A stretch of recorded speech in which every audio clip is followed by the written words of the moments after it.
There was very definitely a spatial feeling in winning the gold medal and being a black man. Here I was doing something, and particularly this particular event had not been won by an American in 24 years. So I was very happy for myself as an individual,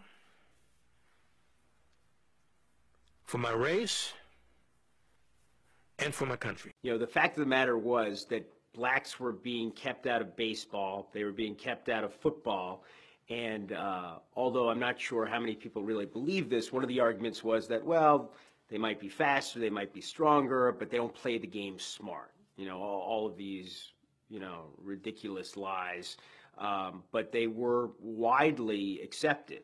In track and field, unlike in team sports, you could measure performance empirically.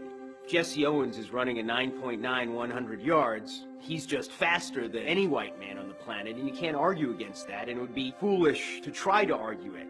On May 25th, 1935, in Ann Arbor, Michigan, at the Big Ten track meet, he sets world records in 4 events in the space of less than an hour. This is all with an injury. He'd suffered a back injury horsing around with some of his fraternity brothers the week before. And all of a sudden, he is America's greatest hope for the Berlin Olympics. Jesse Owens and Ralph Metcalf were definitely heroes in the black community, even though they might have limitations in terms of training and resources and all of these sorts of things. Once they were able to compete, they were able to do it, and they were able to do it well. There was much more ambivalence in the black community over whether to participate or not in the 1936 Olympics. Americans were painting the Nazis as super racists. We had our own experience with racism at home, and it was hard to imagine something worse than Jim Crow in the South.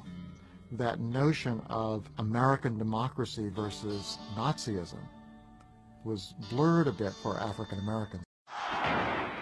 And the games are on. Here in the semifinal heat of the 100-meter dash, Movietone's camera catches the blinding speed of Jesse Owens, cracking the world record in the incredible time of 10 2/10 seconds. The myth of Nazi Aryan supremacy was smashed to smithereens by the great non-Aryan athletes. Black athletes won the 100, the 200, the 400, the 800, the long jump, the high jump. It certainly proved that this Aryan business of supremacy was ridiculous. These were non-Aryans winning the most important events.